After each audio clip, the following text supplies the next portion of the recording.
Bonjour et bienvenue dans cette 6e vidéo du cours sur les corps finis, où nous allons parler de l'existence des corps finis, de l'unicité et des plongements entre corps finis. Alors, pour commencer, on a le théorème suivant. Soit P un nombre premier et N un entier naturel non nul, alors il existe un corps fini de cardinal P puissance N. La preuve est importante, donc il faut bien sûr connaître l'énoncé du théorème qui est fondamental, mais aussi la preuve qui donne un moyen de construire un corps fini de cardinal P puissance N. On va noter K, un corps de décomposition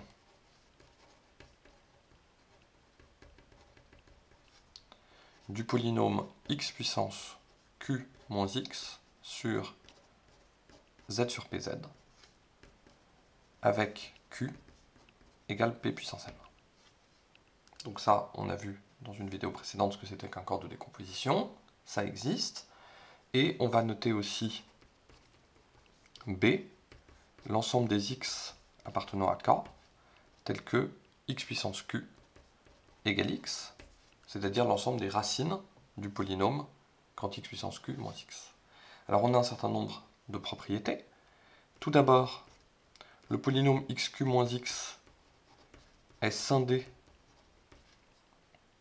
sur k, puisque k est un corps de décomposition de ce polynôme, et il est séparable. Pourquoi il est séparable? Parce que sa dérivée, c'est simplement qxq moins 1 moins 1, mais qxq moins 1, ça fait 0, vu que q c'est une puissance de p et qu'on est en caractéristique p.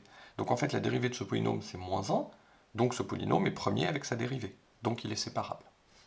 Donc il est scindé sur k et séparable, donc le nombre de racines qu'il possède est exactement égal à son degré, c'est-à-dire q.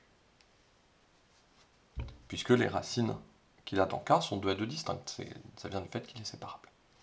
Alors ensuite, on peut remarquer que B est l'ensemble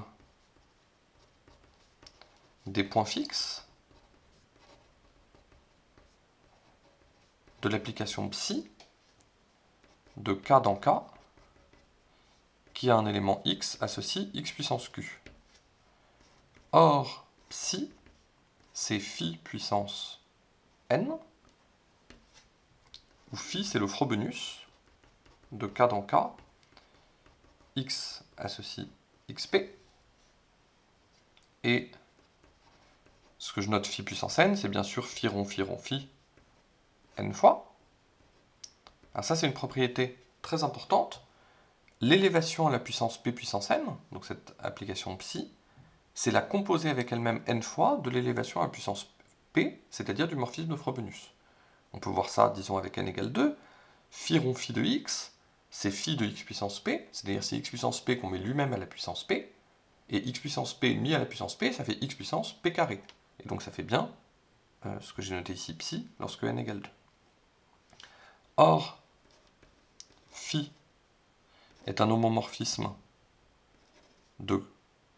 disons de z sur pz algèbre.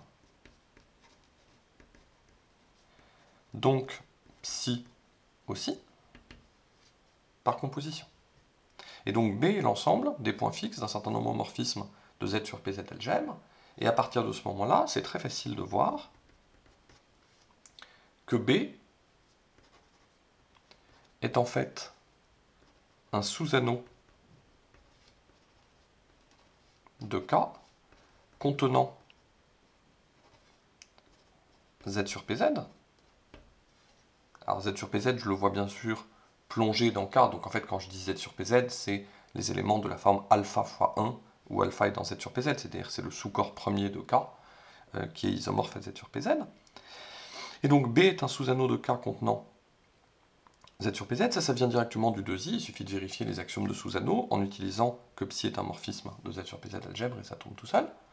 Et donc, finalement, comme K est le corps de décomposition, est un corps de décomposition de xq moins x sur Z sur PZ, il est engendré comme FP algèbre par les éléments de B.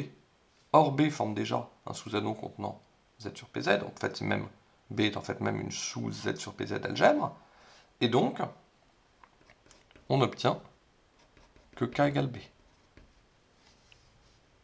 Et donc, vu que K égale B, c'est qu'en fait, K est formé par les racines de ce polynôme, et donc notamment, le cardinal de K, c'est P puissance n. Alors, ce qu'on peut retenir de ça, en plus du théorème lui-même, c'est que tous les éléments de K, donc tous les éléments de K vérifient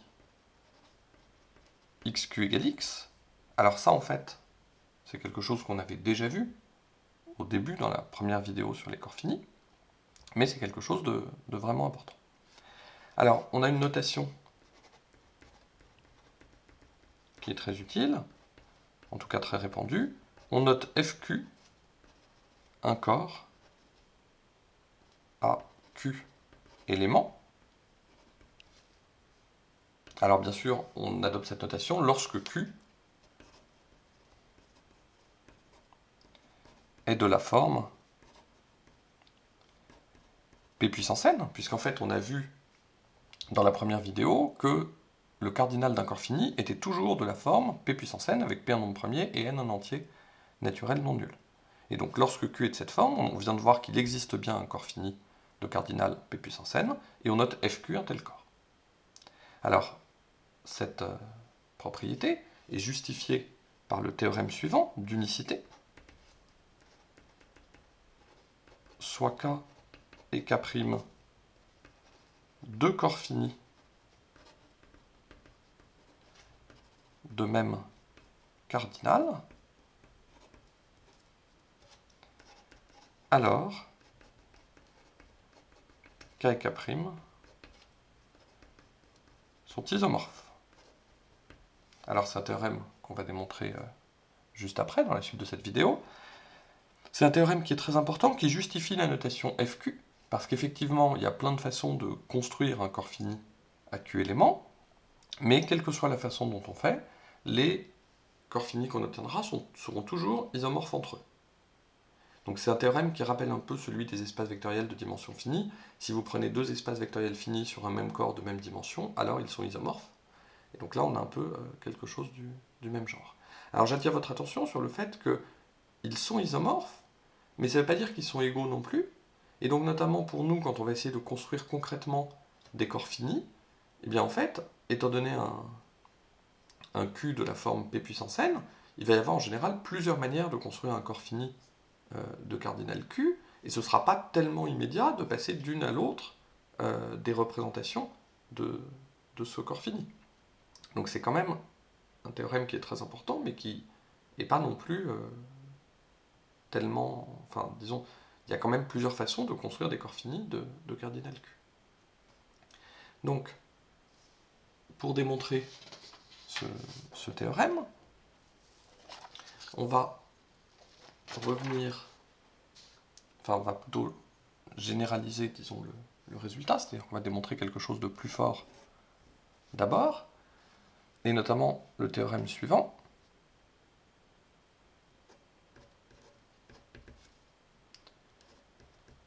Soit P et P' deux nombres premiers, et n deux éléments de n étoiles. Soit K et K' deux corps finis, avec le cardinal de K qui est égal à P puissance n, et le cardinal de K' qui est égal à P' à la puissance n'. Alors, il existe un plongement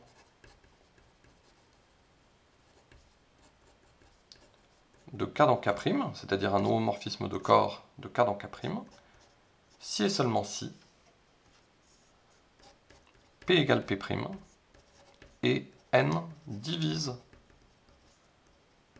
N'. Donc ça, c'est le théorème qu'on va démontrer maintenant sur les plongements entre corps finis. Alors, si on prend deux corps finis qui ont le même cardinal, donc P égale P' et N égale N', alors évidemment on a cette propriété, donc il y a bien un plongement de K dans K', et on peut aussi permuter le rôle de K et de K', et on obtient un plongement de K' dans K. Donc comme on a des morphismes de corps de l'un dans l'autre et de l'autre dans l'un, c'est en fait qu'ils sont isomorphes, puisqu'un morphisme de corps c'est toujours injectif, et donc finalement c'est ce théorème-là qui implique le théorème précédent sur l'unicité de la structure de corps fini de cardinal donné. Alors comment est-ce qu'on va démontrer ce théorème? Alors, de la gauche vers la droite, si on suppose qu'il y a un plongement de K dans K', dans ce cas-là, simplement, on peut dire que on peut regarder le degré de...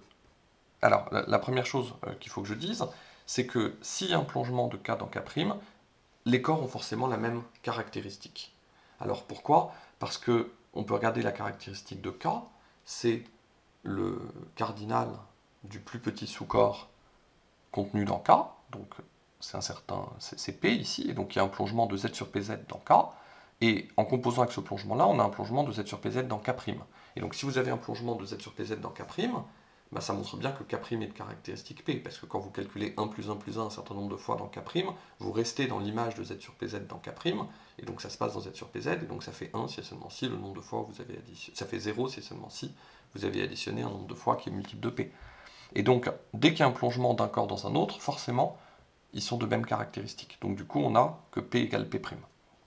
Alors ensuite, une fois qu'on sait que P égale à P', on sait que le N, alors on peut dire que le N', disons, c'est le degré de K' sur Fp. Alors, je n'ai pas énormément insisté là-dessus, mais Fp, c'est bien sûr Z sur Pz. C'est le corps fini, enfin c'est un corps fini, mais à isomorphisme près, il y en a un seul. C'est le corps fini de cardinal P. Fp, c'est Z sur Pz. Je répète, même si je l'ai déjà dit, que F indice P puissance n, ce n'est pas Z sur P puissance n Z. Z sur P puissance n Z, c'est un anneau qui n'est pas intègre si n est supérieur ou égal à 2. Et donc F indice P puissance n, c'est un corps de cardinal P puissance n, mais qui n'a à peu près rien à voir avec Z sur P puissance n Z. C'est uniquement quand n égale 1 que Fp, c'est Z sur Pz. Donc, le cardinal de K', c'est donc P puissance n', puisqu'on a dit que P égale P', et donc n', c'est le degré de l'extension K' sur Fp, c'est-à-dire la dimension de K' comme espace vectoriel sur Fp. Or, ce degré, par multiplicativité des degrés, c'est le degré de K' sur K, fois le degré de K sur Fp, puisque l'existence d'un plongement comme ça signifie que K' est une extension de K, et bien sûr K c'est une extension de Fp, donc on a cette multiplicativité, et donc on obtient que ici on a le degré de K sur Fp qui est n, donc on a n' qui est égal à n fois le degré de K' sur K, et donc n' est bien un multiple de n. Si on regarde maintenant l'implication réciproque, on a l'hypothèse que n divise n', donc on peut prendre un entier d dans n étoiles tel que n' égale d fois n, et on a k et k', nos deux corps, et on peut noter k secondes, un corps fini,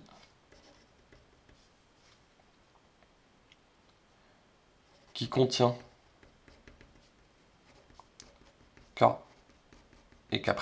Alors, précisément, il y a une partie du poly dont j'ai pas parlé dans ces vidéos, mais qui n'est pas très difficile, c'est de dire qu'étant donné deux corps finis, on peut toujours en trouver un troisième dans lequel les deux corps finis se plongent.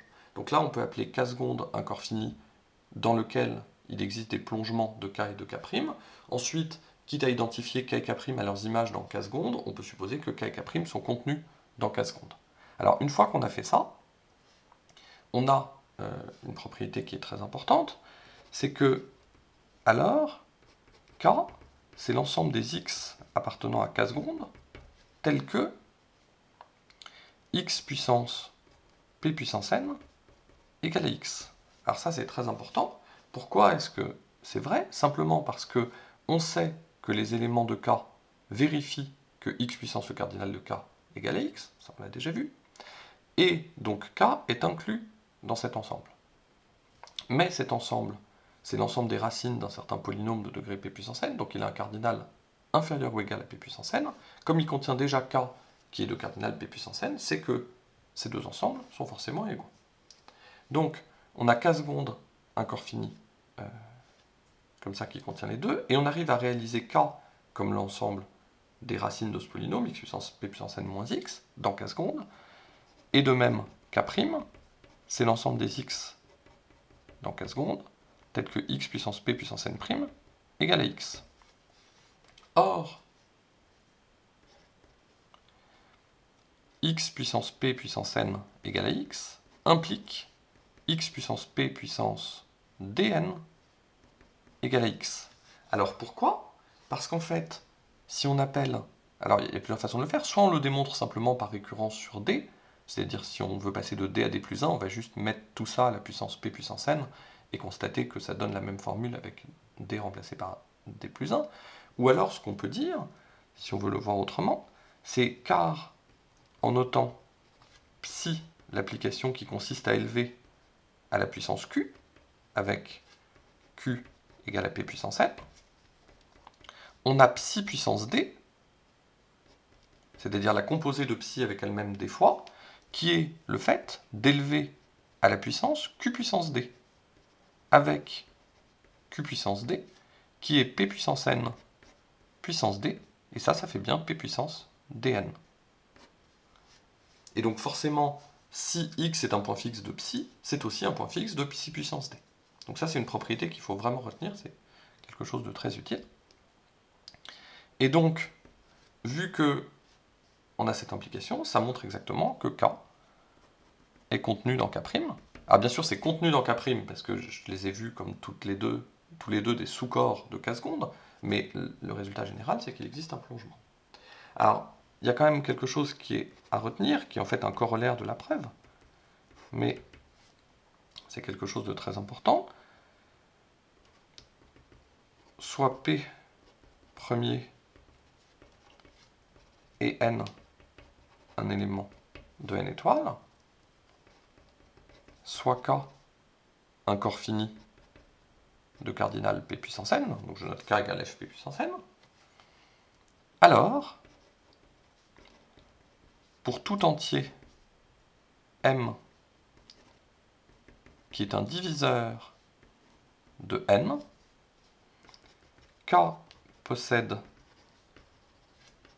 un unique sous-corps de cardinal P puissance M,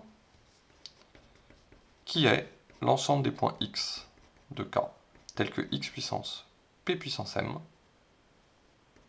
égale x. Donc ça, c'est exactement ce qu'on a vu dans la preuve, et c'est un résultat qui est très utile, parce que ça permet, étant donné un corps de cardinal P puissance N, de voir exactement, concrètement, comment trouver à l'intérieur de ce corps le sous-corps unique de cardinal P puissance M avec M qui divise N. Donc c'est un résultat qui est très utile. Alors comment est-ce qu'on peut illustrer un peu ce phénomène? Par exemple avec P égale 2,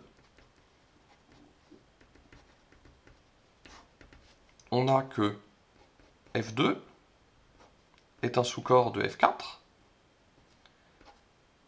et F2 est aussi un sous-corps de F8. Mais alors il faut faire attention, F4 n'est pas isomorphe à un sous-corps de F8. Il n'y a aucun plongement de F4 dans F8, car 2 ne divise pas 3. F4, bien sûr, c'est F indice 2 au carré. Et F8, c'est F indice 2 au cube. Donc il y a une erreur très courante sur les corps finis, c'est de penser que FQ est un sous-corps de FQ' si et seulement si Q divise Q'. Ça c'est complètement faux. C'est pas Q qui doit diviser Q', c'est la caractéristique qui doit être la même, et l'exposant N qui doit diviser l'exposant N'. Donc là, il faut faire bien attention à ce contre-exemple. Et alors si on veut trouver un corps fini qui contienne à la fois comme sous-corps F4 et F8, bah, il faut aller chercher F indice 2 puissance 6. Donc F64, c'est-à-dire F indice 2 puissance 6, lui, il contient à la fois un sous-corps isomorphe F4 et un sous-corps isomorphe F8. Et, donc comme on l'a dit tout à l'heure, les éléments de F64, les éléments x de F64 tels que x puissance 8 égale x, c'est exactement ceux de F8. Ceux tels que x puissance 4 égale x, c'est exactement ceux de F4. Et ceux tels que x au carré égale x, c'est ceux de F2. Donc comme ça, étant donné un corps fini, on retrouve très facilement à l'intérieur les sous-corps finis qu'il contient.